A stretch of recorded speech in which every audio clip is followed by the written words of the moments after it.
오늘은 여러분에게 아주 감동적인 러브 스토리를 좀 이야기하려고 합니다. 누구와 누구의 러브 스토리인가? 룻과 보아스의 러브 스토리를 여러분에게 좀 말씀드리고자 합니다. 먼저 룻기서 구약성경 402페이지에 있는 말씀입니다.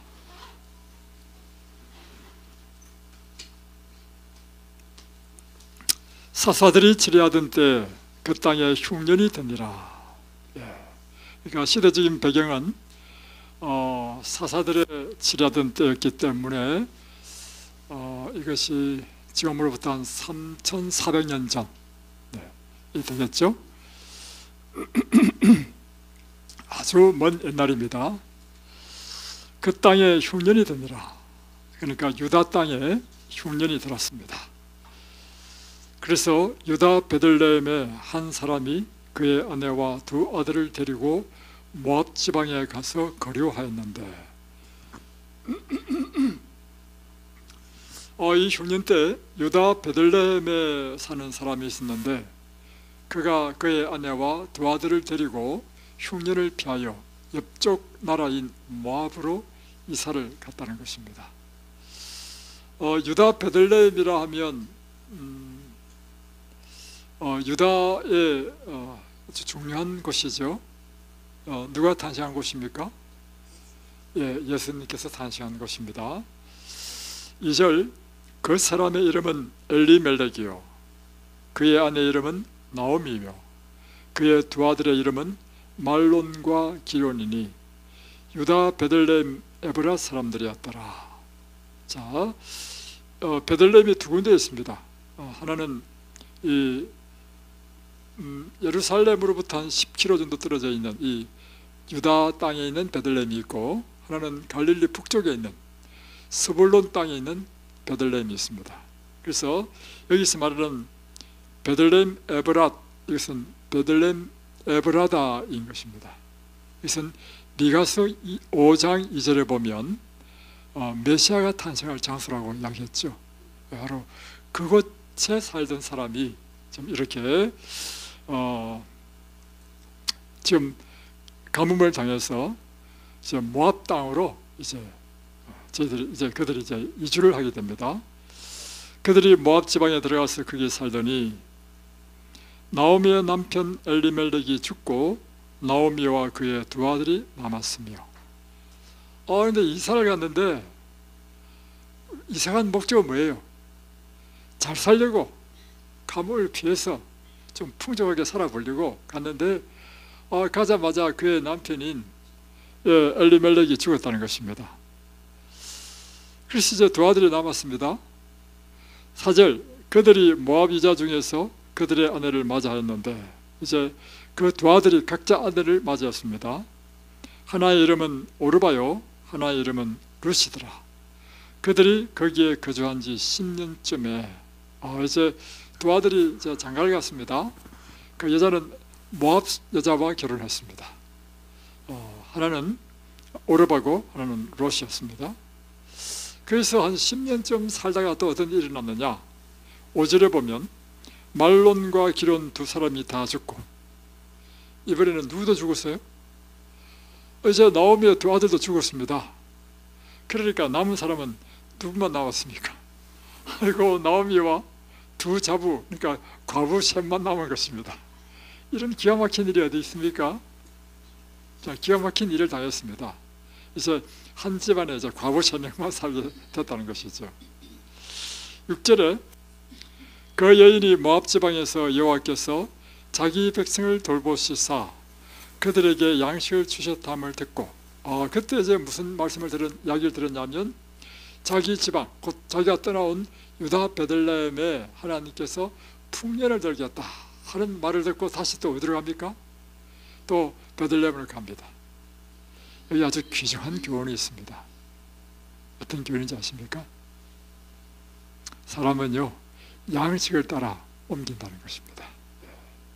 그죠? 자, 여기 보면 그래서 이제 모압 지방을 이제 또 떠나서 이제 자기 고향으로 들어가려고 합니다. 7절에 있던 곳에서 나오고 두 며느리도 그와 함께 하여 유다 땅으로 돌아오려고 길을 가다가 드디어 출발했습니다. 새 과부가 나오미와 자기 두 아들의 이제 며느리 세 사람이 출발을 했어요. 유다로 가려고. 가다가 가만히 생각해 보니까, 나오미가 생각해 보니까, 내가 좀 잘못하고 있다. 왜 잘못하고 있느냐? 이 두 며느리는 지금 나이가요 아주 젊은 나이에요. 20대 나 이렇게 30대 초반, 늦어도 30대 초반 이렇게 됐겠죠. 이 젊은 여인이 나와를 따라서 유다 땅에 가면 뭐 해먹고 사냐 말이죠. 그래서 내가 이 며느리를 위해서 해야 될 일이 이 일이 아니다. 이 며느리로 하여금 다시 자기 집으로 돌아가서 이제 새 남편을 재혼해서 살게 하는 것이 내가 참 마땅히 해야 될 일이다 생각을 한 것입니다. 그래서 이제 8절에 나오미가 두 며느리에게 이르되 너희는 각기 너희 어머니의 집으로 돌아가라. 너희가 죽은 자들과 나를 선대한 것 같이 여호와께서 너희를 선대하시기를 원하며. 그런데 사실 가만히 읽어보면 이 두 며느리는 참 착한 며느리죠. 시어머니가 이렇게 말하기도 전에 남편도 죽었다, 소망이 없다, 여자 3명 있으면 무슨 희망이 있습니까? 그러면 시어머니가 이렇게 말하기 전에 어머니, 저는 이제 제 집으로 돌아가겠습니다. 저도 이제 새 남편을 맞아야 되겠습니다. 이렇게 할 거 아니겠어요? 근데 이 두 며느리는요, 같이 살다가 이제 시어머니가 우리 이제 내 떠난 그 집이 그 유다 땅에 하나님께서 풍년을 들게 하셨다. 우리 그걸로 이사 가자. 하니까 또 쫄래쫄래 또 따라와. 가만히 생각해보면요, 이 두 며느리는 참 착한 며느리예요. 그래서 이 착한 며느리를 둔 이 시어머니 마음이 생각해 볼 때, 나 이 며느리를 이렇게 대접하면 안 된다 이거지. 며느리의 인생을 위해서 내가 이 며느리를 다시 집으로 돌려보내서 새 인생, 새 출발하게 해야 되겠다. 이렇게 생각한 것입니다. 9절, 여호와께서 너에게 허락하사 각기 남편의 집에서 위로를 받게 하시기를 원하노라 하고 그들에게 입맞춤에 그들이 소리를 높여 울며. 이제 그 당시 동양의 풍습이었는데요, 이제 만났을 때 기쁨을 표현하는 것도 입맞춤이고, 이별을 위해서 이제 작별의 그 아쉬움을 나타내는 것도 입을 맞췄다는 것입니다. 그러면서 입 맞추고 소리를 높여 울었다. 이제 헤어지니까. 이제 10절에 보면 나오미에게 이르되 아니니이다. 이제 그런데 10절에 나오미에게 이르되 아니니이다. 우리는 어머니와 함께 어머니의 백성에게로 돌아가겠나이다 하는지라. 그런데 이 두 며느리가 아닙니다. 시어머니, 어머니, 우리는 어머니의 그 고향으로 같이 가겠습니다. 그래서 어머니를 내가 복양하겠습니다. 같이 가는 목적이 뭐예요? 이 늙은 시어머니를 복양하기 위해서 가는 것입니다. 얼마나 착해요. 자, 11절, 나오미가 이르되 내 딸들아 돌아가라. 너희가 어찌 나와 함께 가려느냐? 내 태중에 너희의 남편들 아들들이 아직 있느냐? 자, 아니다, 돌아가라. 근데 그 다음에 말이 좀 이해가 안 되죠. 내 태중에 너희의 남편들 아들들이 아직 있느냐? 이 말이 무슨 말입니까? 내가 다시 아들을 낳으면 너희의 남편이 될 수 있는데 나는 아들을 낳을 태중에 임신한 아들도 없다는 것입니다. 이것은요, 유다의 전통을 이해를 해야 됩니다. 이 모세율법에 어떻게 되어 있냐면, 형이 결혼을 했는데 자식이 없이 죽어버렸어요. 그러면 형의 부인이 과부가 되죠. 과부가 되면 그 당시에 어떤 문제가 생기느냐면 대를 이을 후손이 없고, 그리고 기업은 남자를 중심으로 기업을 이어갔단 말이에요. 그러니까 그러니까 삶의 터전도 못 받아. 그래서 모세가 어떤 율법을 구약성경에 보면 했냐면요, 그 동생이 형수에게 들어가서 아이를 낳게 해라. 이게 형사치수예요. 우리 생각은 좀 이상하지만서도 이거는요, 하나님의 모든 법은요 우리 인간을 위한 법입니다. 그래서 그 아들을 낳으면 그 아들이 기업을 받는 거예요. 그 기업을 터전으로 삼아서 살도록. 기업이란 땅입니다. 땅. 이 개념을 이해하시면 지금 나오미가 지금 두 아들이 죽어서 과부하 된 이 자부들에게 내가 아이를 계속 출산할 수 있으면 그 아이를 내 남편으로 줘가지고 될 텐데 그럴 남편도 없다는 거죠. 또 12절 내 딸들아 되돌아가라. 나는 늙었으니 남편을 두지 못할지라. 가령 내가 소망이 있다고 말한들 오늘 밤에 남편을 두어 아들들을 낳는다 하더라도 너희가 어찌 그들이 자라기를 기다리겠으며 어찌 남편 없이 지내겠다고 결심하겠느냐. 내 딸들아 그렇지 아니하니라. 여호와의 손이 나를 치셨으므로 나는 너희로 말미암아 더욱 마음이 아프도다. 지금 나오미 생각은 무슨 생각이에요?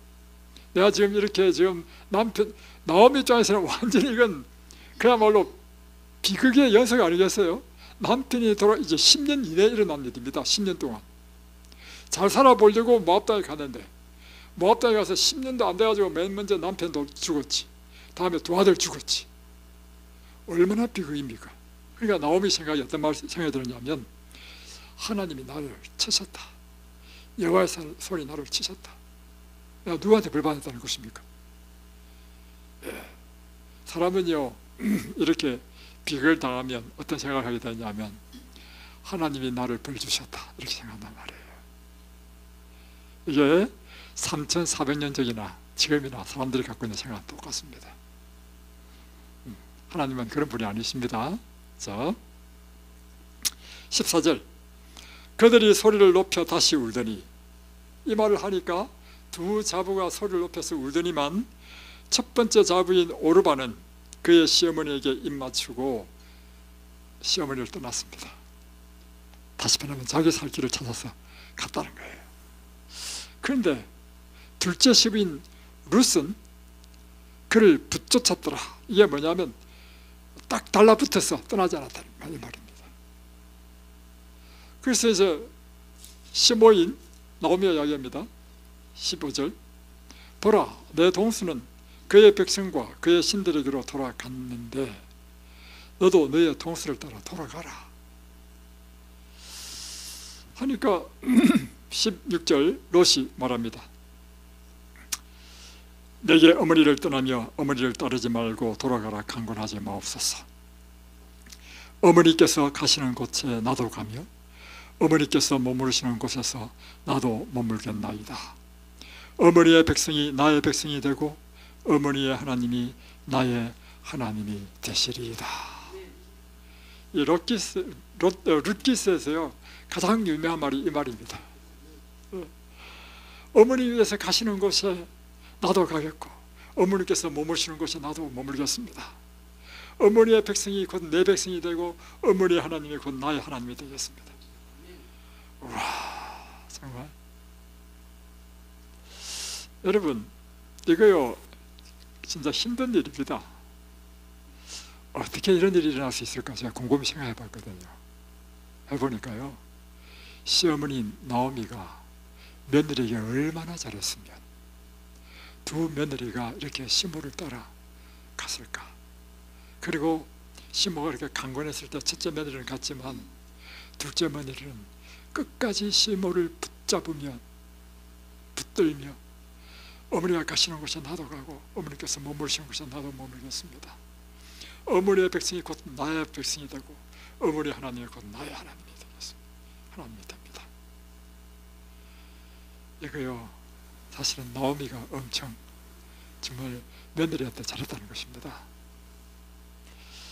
그래서 이제 또 17절에 이야기하기를 어머니께서 죽으시는 곳에서 나도 죽고 거기서 묻힐 것입니다. 이야 세상에.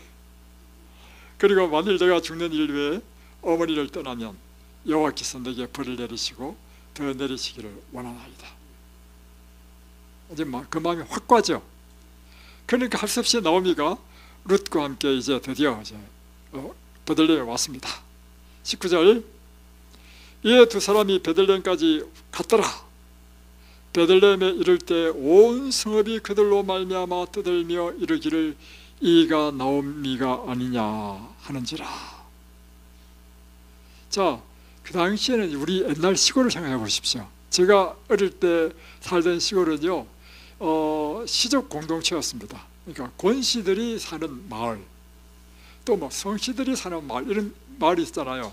우리 동네는 그래서 제가 있는 집에 큰아버님, 옆에 당숙부님, 또 가까이 가면 또 7촌, 뭐 5촌, 7촌, 4촌, 뭐 9촌 이렇게 막 쫙 들려 있어요. 그 자녀들이 다 뭐냐면 우리 친구였는데 4촌, 6촌, 8촌 이 친구들이었어요. 예, 옛날 집단촌 그렇잖아요. 이런 동네의 특징이 뭐냐면 어떤 집에 일어난 사건은요, 온 마을의 일이야. 그렇죠? 지금 이 분위기가 딱 보면 옛날 우리 어릴 때 그런 분위기 같아요. 베들레헴이라는 동네가 큰 동네도 아닌 것 같고 뭐 꽤 넓은 동네지만 서로를 옛날은 다 알았잖아요. 요즘 아파트 생활하면서 뭐 옆집에 누가 있는지도 모르지만 옛날에는 다 아파트가 아니고 집집에 있을 때는 옆집에 뭐 숟가락이 몇 개인지 다 알잖아요. 그런 상황이었습니다. 근데 나오미 오니까 온 동네 사람들이 이제 막 난리 난 거예요. 아주 나오미가 왔다, 나오미가 왔다 했는데 딱 와보니까 남편도 죽을 수 없지, 두 아들도 죽을 수 없지, 나오미는 과부가 됐지, 둘째 아들의 며느리만 둘이서 그 과부만 달라고 온 거야. 그러니 참 기가 막힌 노릇 아니겠어요? 이것이 온 동네 소문이 쫙 퍼졌겠죠? 다 퍼졌습니다. 그러면서 어떤 소문이 났을까요? 야, 저 집 며느리 대단하네, 이런 소문이 났겠죠. 이제 20절에 보면 나오미가 이제 온 동네 사람들이 떠드니까 이렇게 이야기합니다. 그들에게 이르되 나를 이제 나오미라 부르지 말라. 이 나오미라는 뜻은요, 기쁨, 희락이라는 뜻입니다. 나는 기쁨, 희락이 아니다. 이제 나로 말하라고 불러라. 말하는 것은 뭐냐면 쓰다. 내 인생은 기쁨이 아니라 쓴 게 됐다, 이 뜻이죠. 21절, 이런 전능자가 나를 심히 괴롭게 하셨습니다. 누가 나를 이렇게 말아야 되겠다고 지금 생각하고 있습니까? 하나님께서 그렇게 만들었다고 생각하고 있는 것입니다. 21절, 내가 풍족하게 나갔더니 여호와께서 내게 비어 들어오게 하셨느니라. 여호와께서 나를 징벌하셨고 전능자가 나를 괴롭게 하셨거늘 너희가 어찌 나를 나오미라 부르느냐. 그러니까 이제 엘리멜렉이 사실 베들레헴에서요 아주 유력한, 그러니까 재산도 많고 좀 이런 사람이었던 것 같습니다. 왜냐하면 그의 친척이 나중에 알고 보면 보아스거든요. 보아스는 그곳에 유력하다, 이 표현은 뭐냐면 부자라는 뜻입니다. 그러니까 엘리멜렉이 옛날에 살 때도 부하게 잘 살았는데 전토도 많고, 근데 그걸 다 팔아서 더 잘 살아보려고 갔단 말이에요. 가는데 한마디로 쫄딱 망해서 온 거예요. 지금 그런 상황이라는 것입니다. 그래서 이제 드디어 그때 언제냐, 22절, 나오미가 모압 지방에서 그의 며느리 모압 여인 룻과 함께 돌아왔는데 그들이 보리 추수 시작할 때 베들레헴에 이르렀더라. 그러니까 보리 추수할 때니까 4월 한 중순쯤 돼서 이제 베들레헴으로 돌아왔습니다. 자, 이제 2절, 나오미의 남편 엘리멜렉의 친족으로 유력한 자가 있으니, 이 유력하다는 의미는 부자라는 뜻입니다. 그의 이름은 보아스더라. 자, 2절, 모압 여인 룻이 나오미에게 이르되 원하나건대 내가 밭으로 가서 내가 누구에게 은혜를 입으면 그를 따라서 이삭을 주겠나이다 하니 나오미가 그에게 이르되 내 따라 갈지어다. 자, 이제 룻과 나오미가 이제 베들레헴에 오인을 왔는데 먹고 살 방법이 없잖아요. 전토는 이미 다 팔았겠다. 또 지금은 이제 시도 남의 땅을 빌려서 산다 하더라도 지금 뭐 시도 뿌리지 않는 추수 때 왔으니 오직 먹고 살 수 있는 방법은 남이 추수하는 밭에 가지고 이삭 줍는 것이었습니다. 그러니까 이 며느리가 시어머니한테 어머니 제가 남의 밭에 가서 이삭을 줍겠습니다.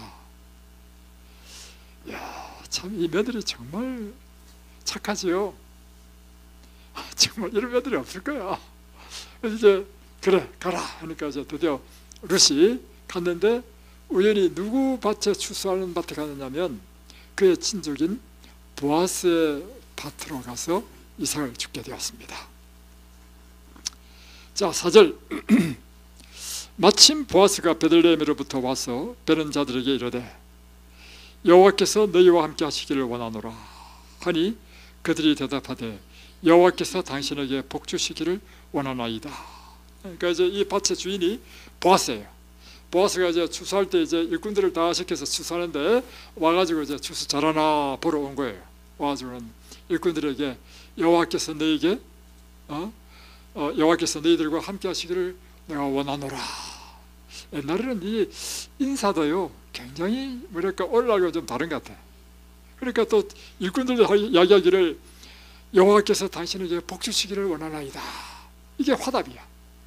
옛날에는 보면 이제 제가 성경을 읽으면서 느낀 게 있는데요, 절대로 지금 시대보다도요 모든 면에서 뒤떨어지지 않고 오히려 더 뛰어난 것 같아.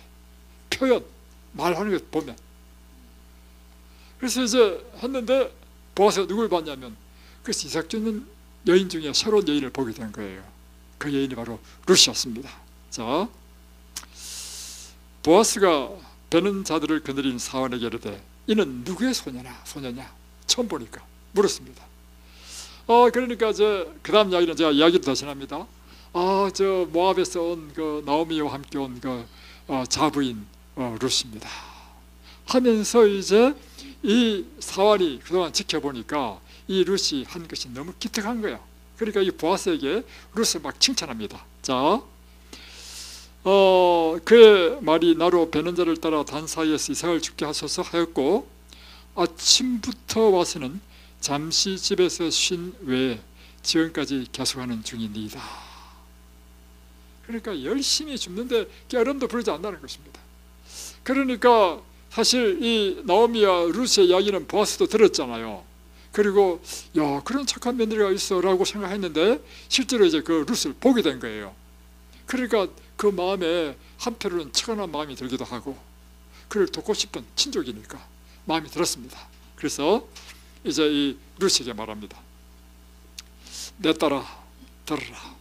이삭을 주우러 다른 밭으로 가지 말며 여기서 떠나지 말고 나의 소녀들과 함께 있으라. 다른 밭에 가지 말고 계속 우리 추수하는 데 따라다니면서 이삭을 주우라는 것입니다.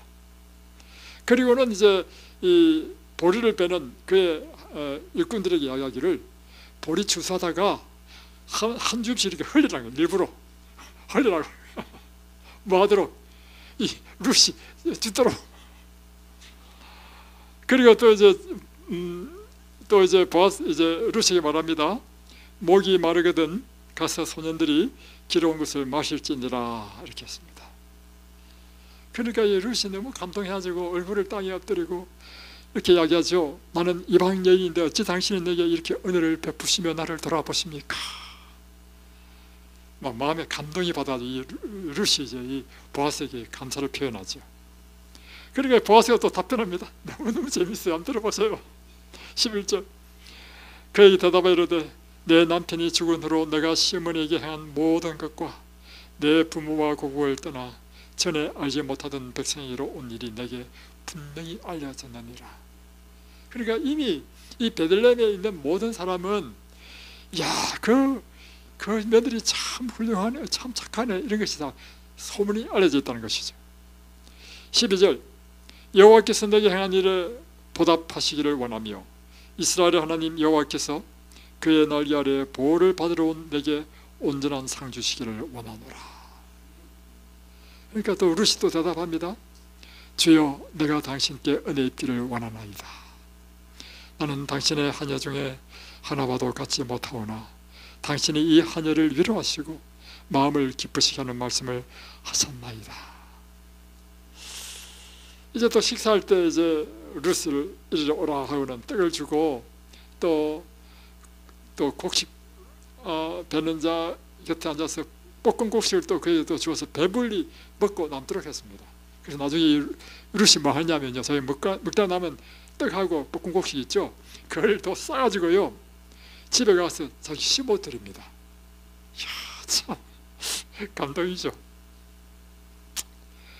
다음에 이제 16절 보세요. 이제 소년들한테 이제 이야기합니다. 곡식 다발에서 조금씩 뽑아버려서 그에게 죽게 하고 꾸짖지 말라. 또 룻이 밭에서 저기까지 죽고 그 죽은 것을 떠보니 보리가 한 에바 쯤 되는지라. 한 14kg, 14kg면 꽤 많습니다. 이제 그것을 가지고 이제 시어머니에게 드리니까 19절 이 시어머니가 이야기합니다. 너 오늘 어디 가서 주웠냐? 이렇게 물었죠. 그리고 하니까 이제 누구 밭에 보아스의 그 밭에서 하였나이다 이렇게 하는 거죠. 그러니까 이 말 듣고 20절에 보세요. 나오미가 자기면 보아스는 우리 친족인데 하면서 나오미가 자기 며느리에게 이르되 그가 여호와께로부터 복받기를 원하노라.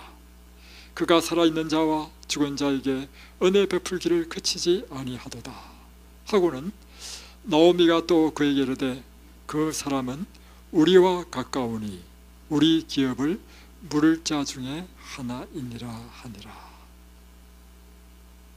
그 사람 우리 친족이야. 친족이면 그 친족은 우리 고엘인데, 고엘이 뭐냐면 기업 물을 자라는 것의 히브리 말이 고엘입니다. 그러면서 21절 보세요. 또 룻에게 말하기를 그가 내게 또 이르기를 이제 이 며느리가 시어머니한테 말하기를 이렇게 이야기합니다. 그 보아스가 말이죠, 제게 말하기를 내 추수를 다 마치기까지 너는 내 소년들에게 가까이 있으라 하더이다. 이 말을 딱 하니까 나오미가 번개 같은 생각이 떠올랐습니다. 내가 이 며느리를 위해서 나 좋은 일을 해야 되겠다. 다시 변하면 이 보아스의 아내가 되어야 되겠다. 그 생각을 딱 한 것입니다. 그래서 22절 나오미가 며느리 룻에게 이르되 내 딸아 너는 그의 소녀들과 함께 나가고 다른 밭에서 사람을 만나지 아니하는 것이 좋으니라. 그래서 이에 룻이 보아스의 소녀들에게 가까이 있어서 보리 추수와 밀 추수를 마치기까지 이삭을 주우며 그의 시므니와 함께 거주하니라. 그러니까 보리 추수 다음에 바로 밀 추수는 한 2주 후에 밀 추수합니다. 그러니까 거의 뭐 한 3주, 4주, 한 달 정도 이렇게 계속 이삭 죽기를 했다는 거죠. 자, 이제 3장으로 넘어오면 이제 드디어 이제 룻의 시어머니 나오미가 룻을 위하여 드디어 작전 계획을 실행합니다. 잘 들어보십시오. 나오미가 그에게 이르되 내 딸아 내가 너를 위하여 안식할 곳을 구하여 너를 복되게 하여야 하지 않겠느냐.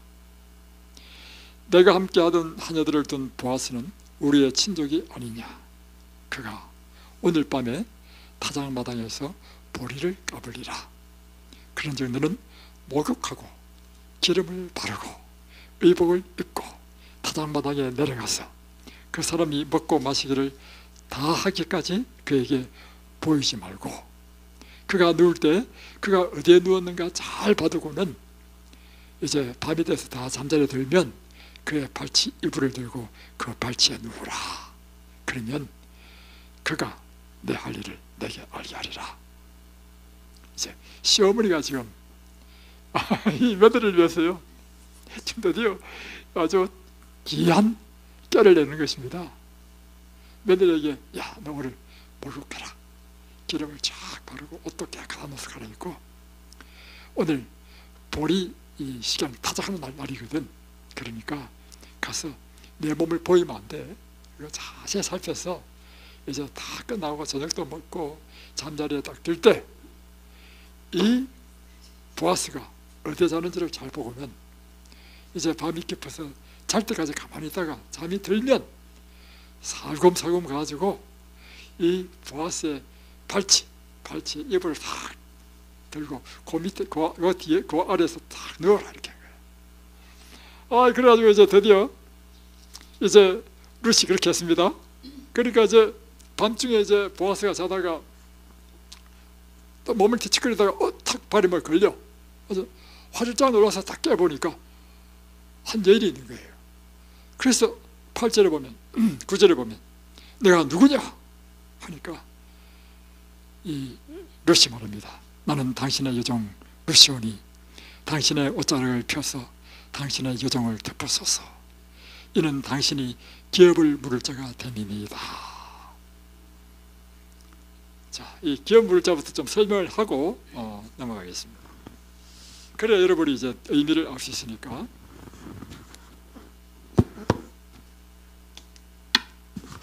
계속해서 이제 기업 물을 자가 나오죠.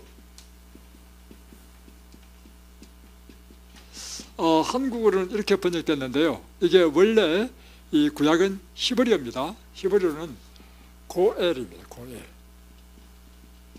이건 레위기 25장에 쫙 나옵니다. 25절부터 쭉 보면 어떻게 나오냐면, 고엘이란 무엇이냐?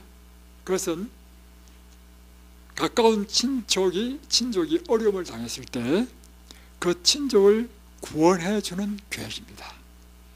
이게 모세율법에 있는 것입니다. 그러니까 하나님의 법은요, 참 사랑의 법이야. 자, 친족이 있었습니다. 근데 이 친족이 어떻게 하다가 농사가 흉년이 들고, 예를 들면 우리가 농사를 지어보니까요, 농사도요 투기야, 투기. 농사 한 해 잘못하잖아요, 빚집니다. 빚져. 잘못하면 땅 팔아야 돼요. 나 그래서 농사는 무조건 잘 되는 줄 알았거든. 최소한 본전을 하는 줄 알았거든. 그것도 아니에요. 와, 이거 겁나더라고요, 이거 농사. 근데 농사도요 완전 투기인데 뭐냐면 잘 되잖아요. 한 번 잘 되면 몇 년치 거를 또 벌어. 와, 이상해. 자, 근데 이 친족이 농사를 지는데 어떻게 작물 선택을 잘못했든지 기후가 나빴든지 해가지고 망쳤어. 이렇게 몇 년 땅 망치면요, 땅 팔아야 됩니다. 그래서 땅을 팔게 되었어. 또 심지어 땅을 팔게 되고, 심지어 자기가 종으로 팔려가야 돼. 먹고 살 길이 없었어. 자기 및 자기 가족들을 다 종으로 팔아. 이렇게 되는 경우가 있단 말이에요. 이렇게 되면 이 사회가 어떻게 되냐면요, 빈부격차가 커집니다. 하나님께서는요, 모든 사람이 하나님 안에서 행복하게 살기를 원합니다. 그래서 하나님께서 정하신 제도가 뭐냐면 고엘 제도를 만들어줬어. 그래? 그러면 가장 가까운 친족,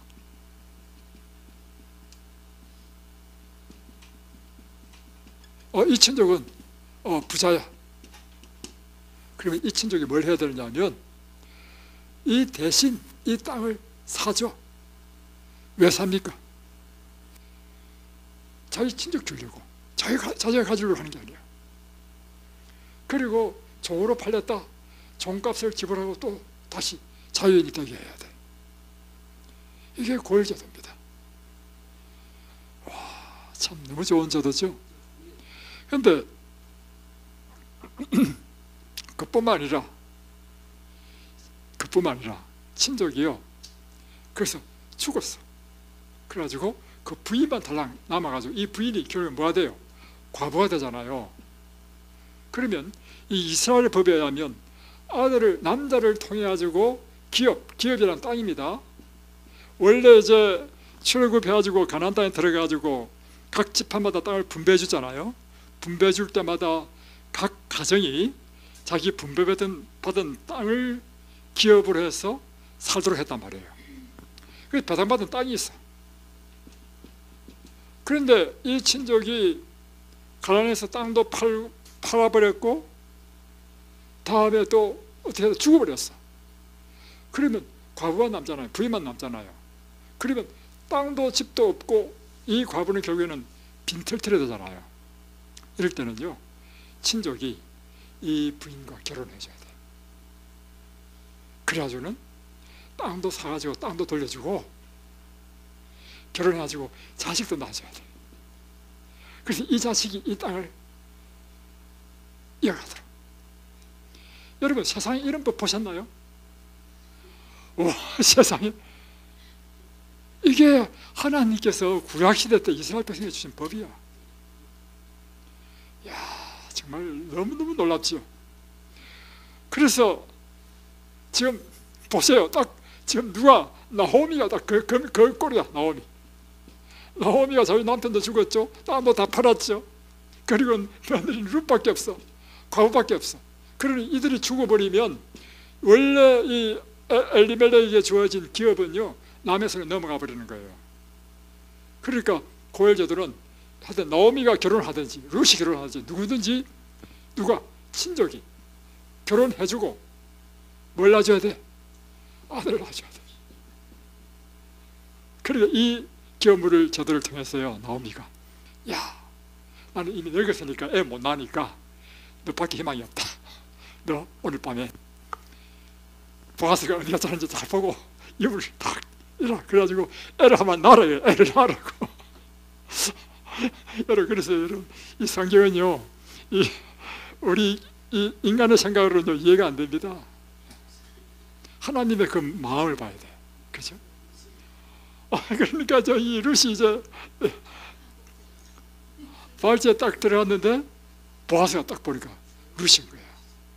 그래가지고 딱 물어보니까 시어머니가 이렇게 하라 했습니다. 와, 보아스가 얼마나 감동받았겠어요. 근데 이때는 보아스가 나이가 좀 많았던 것 같아요. 많고 이 나오미는요 20대 젊은 그야말로 그런 아주 꽃 같은 여인이야. 나오미 하는 거야. 이야 참 나도 감동받는다. 어찌 네가 아무리 그렇다 하지만 이 꽃 같은 나이에 너 고향에 고국에 가가지고 젊은 남자 만나가지고 살지 이 나이 많은 나이가 오냐 그지. 그래가지고 이 보아스가요 아주 지혜를 합니다. 그러면 이걸 합법적으로 하기 위해서는 내가 너의 확실한 고엘이 돼야 된다. 그런데 내보다 먼저 더 가까운 1촌 더 가까운 친척이 있다. 그가 포기한다 했을 때 내가 할 수 있다. 너는 기다리라. 이렇게 하면서요 너는 발치에 있어서 이 밤중에 여자가 들락날락 그런 것은 너의 명예에 실추가 되기 때문에 가만히 있어라. 그리고는 해가 뜨기 전 이런 새벽에 아무도 없을 때 너는 돌아가라 하고는 뭘 하냐면요 이제 큰 그 곁옷을 펴가지고 수확한 보리를 타작한 보리를 6번이나 크게 돼가지고 지고 갈 수 있을 만큼 준 거예요. 그래서 보냈어요. 정말 감동이 아닙니까? 어때 보니까 나오미가 보니까 이게 뭐냐 하니까 이만저만 해서 이 보아스가 나를 이렇게 대접했고 이렇게 보리를 주더이다 하니까 자 보세요. 시어머니가 16절 룻이 3장 16절입니다. 룻이 시어머니에 가서 그에게 이르되 내 딸아 어떻게 되었느냐. 시어머니는 그날 밤 잠을 잤겠어요 못 잤겠어요? 못 잤지. 지금 얼마나 궁금했겠어요. 지금 애가 하나 생겼느냐 생기지 않았냐 문제 아니었어요. 그래서 오자마자 딱 물어봤어. 야 딸아 어떻게 됐느냐 하니까 룻이 그 사람이 자기에게 한 것을 다 알리고 그가 내게 이 보리를 6번 되어 주며 이르되 빈손으로 내 시어머니에게 가지 말라 하더이다. 이렇게 하니까 18절에 이 나오미가 이르되 내 딸아 이 사건이 어떻게 될지 알기까지 이제는 집 밖을 나가지 말라는 거예요. 그 사람이 오늘 이 일을 성취하기 전에는 쉬지 않고 일을 할 것이다. 그래서 사장에 보면 이제 보아스가 이제 일을 하기 위해서요 뭘 묻냐면 장로들을 쫙 모읍니다. 쫙 모아가지고 정인으로 모으고는 이제 성 가운데 그리고는 그때 이제 보아스보다 더 가까운 친족이 오는 걸 보고 부릅니다. 일로 오십시오 하고는 사실 이만저만 해가지고 나오미가 지금 이렇게 과부하 되었고 그 기업도 다 팔렸다. 그래서 당신이 우리 고엘 제도에 의하면 가장 가까운 친족이니까 당신이 그를 이 땅을 사서 나오미에게 주라 하니까 내가 하겠다. 왜냐면 땅을 사가지고 한다더라도 나오미는 곧 죽을 거니까 나이 들면 그죠? 그러니까 이제 보아스 이야기를 그리고 한 가지 더 해야 되는데 그러면 그 며느리인 룻과 결혼해야 된다 하니까 딱 생각해보니까 결혼하면 자식을 낳으면 이 땅이 내 땅이 되는 것이 아니고 그 자식의 땅이 된단 말이에요. 그러니까 내 기업에 손해가 오죠. 그러니까 나는 안 하겠다는 거야. 그러면 너 다음에 내니까 내가 그 일을 하겠다 하니까 그렇게 하라고. 그럴 때 이제 장로들이 10명이나 쫙 있으면 그 정인이 되는 거예요. 그리고는 이 정표로 이 가장 가까운 친족이 신발을 벗어서 주는 거예요. 내 권리를 당신한테 준다는 거예요. 그래서 그 권리를 받고 보아스가 룻을 정식으로 자기 아내로 맞이합니다. 그것이 이제 쭉 보면 이제 나오죠. 12절. 자, 이럴 때 이 성문에 있는 백성과 장로들이 이제 이 모든 것을 다 한 다음에 이렇게 이야기합니다. 11절부터 우리가 증인이 되나니 여호와께서 내 집에 들어가는 여인으로 이스라엘의 집을 세운 라헬과 레아 두 사람과 같게 하시고 내가 에브라세에서 유력하고 베들레헴에서 유명하게 하시기를 원하며. 저는 성경을 읽으면서요, 나는 진짜 감동받는 게 있어요. 뭐냐면 그 시대 사람들이 그 한 그 표현을 보면 어떻게 이렇게 표현할 수 있을까? 그죠? 표현이 보통 표현이 아닙니다. 그죠? 다음에 12절. 여호와께서 이 젊은 여자로 말미암아, 이 젊은 여자는 룻입니다. 내게 상속자를 주사 내 집이 다말이 유다에게 낳아준 베레스의 집과 같게 하시기를 원하노라 하니라. 13절. 이에 보아스가 룻을 맞이하여 아내로 삼고, 그러니까 보아스는요, 일을 하더라도 합법적으로 다 한 다음에 정식으로 아내로 맞이하는 것입니다. 정말 보아스도 훌륭하죠. 자, 여호와께서 그에게 임신하게 하심으로 그가 아들을 낳은지라. 드디어 아들을 낳았습니다. 14절. 여인들이 나오미에게 이르되 찬송할지로다. 이 아들은 누가 낳는데?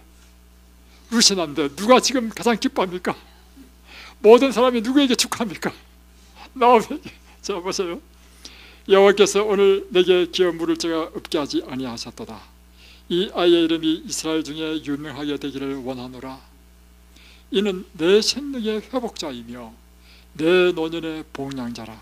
곧 너를 사랑하며 7 아들보다 귀한 내 며느리가 낳은 자로다 하니라. 나오미가 아기를 받아 품에 품고 그의 양육자가 되니, 이제 아기는 누가 키운다고요? 나오미가. 자, 그의 여인들이 그에게 이름을 지어주되 나오미에게 아들이 태어났다 하여 그의 이름을 오벳이라 하였더라. 그래서 태어난 아들이 오벳입니다. 자 보세요.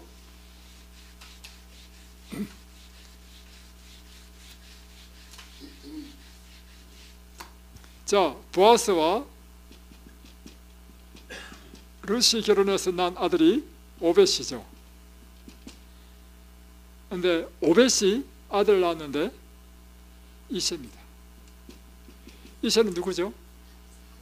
다윗의 아들이죠. 보면 보세요.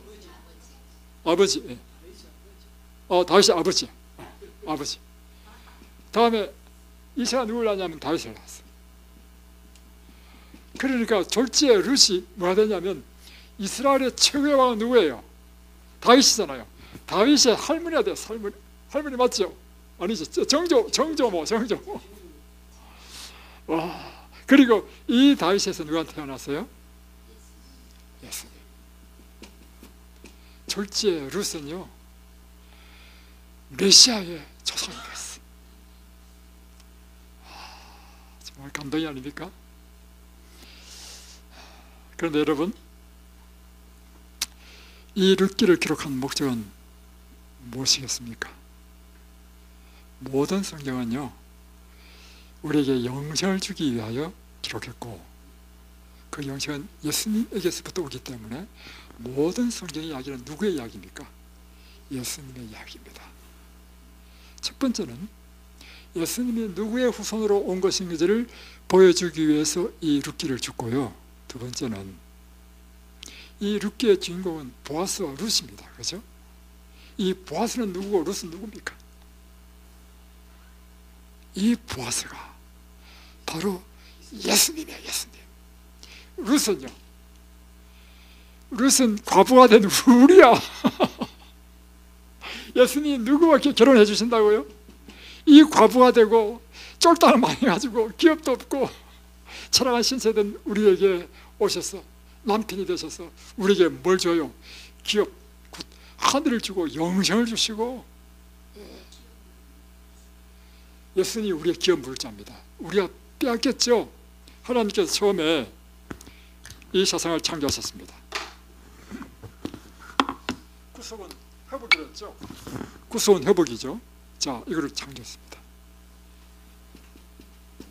그리고 하나님께서 아담과 하와를 지으실 때 아담에게요, 이 모든 지구의 통치권을 주셨습니다. 그리고 영생을 주셨습니다. 낙원을 주셨습니다. 다음에 의의 품성을 주셨습니다. 그런데 이 아담이 사단의 유혹에 빠져가지고 죄를 지음으로 통치권을 뺏겼습니다. 그 지금 통치권이 누구냐면요, 사단이 지금 이 세상에 임금 노릇하는 것입니다. 다음에 영생도 잃어버렸죠. 낙원에 쫓겨나왔죠. 다음에 우리의 품성도 죄의 품성으로 변질됐죠. 다 잃어버렸어. 이럴 때 누가 오셨다고요?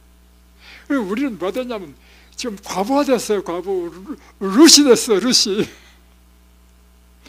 누군가 우리를 구원해주지 않으면요, 이 땅에 이렇게 막 찌질러 또 어렵게 살고 고난당하고 막 아프고 이렇게 하다가 늙고 병들어 죽을 수밖에 없는 운명이 된 것입니다. 이 룻은요, 다름이 아니라 우리야, 우리. 근데 누가 오셨어? 우리의 기업을 저 보아스이신 예수님 오셨어. 예수님 오셔가지고 우리의 기업을 대신 갚아주셨어요. 무엇으로요? 당신의 피로 우리 빼앗긴 우리의 기업을 다시금 회복시켜 주셨어요. 영생을 회복시켜 주시고 우리에게 낙원을 다시 주실 것이고,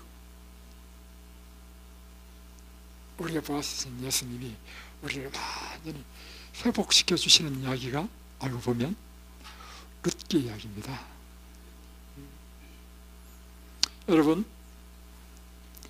여러분에게는 누가 계시다고요? 보아스가 있습니다. 나의 거울이 되신 예수님. 그 거울 되신 예수님을 여러분의 개인의 구주로 영접하고 여러분의 남편으로 맞이하십시오. 근데 남편으로 맞이하려면 보세요. 보아스가 그냥 발치했다고 해서 그냥 덮쳤습니까? 안 그렇죠.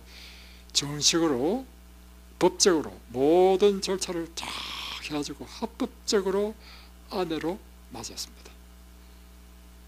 우리 역시 마찬가지로요, 예수님의 합법적으로 아내가 되어야 됩니다.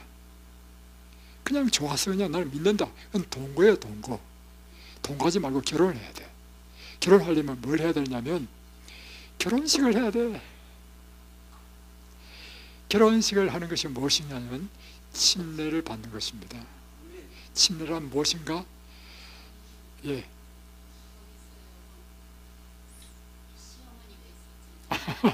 예. 예. 예. 맞아. 그래서 여러분 보아스 아니라 예수님과 결혼하십시오. 동거하지 마시고요, 정식으로 결혼하십시오. 그래서 여러분이 우리의 보아스인 예수님과 하늘까지 영원히 행복하게 살게 되시길 바랍니다. 기도하겠습니다. 하늘에 계신 우리 아버지, 오늘 주님께서 우리의 보아스 되신 예수님을 이 룻기를 통하여 우리가 배웠습니다. 알고 보니 이 룻기의 사랑의 이야기는 보아스와 룻의 사랑의 이야기가 아니라 예수님과 우리의 사랑의 이야기라는 사실을 보게 됩니다. 또한 룻의 그 처참한 형편이 알고 보니 우리의 형편이었고, 우리를 그에서 구원해 준 이 보아스의 너그러운 사랑과 그 담대함은 곧 하나님이 우리를 사랑하시고 우리를 구원하신 하나님의 사랑임을 다시금 보게 됩니다. 주님, 우리가 주님과 결혼해서 영원한 천국까지 영원한 기업을 얻는 저희들 되도록 도와주옵소서. 예수님의 이름으로 기도드립니다.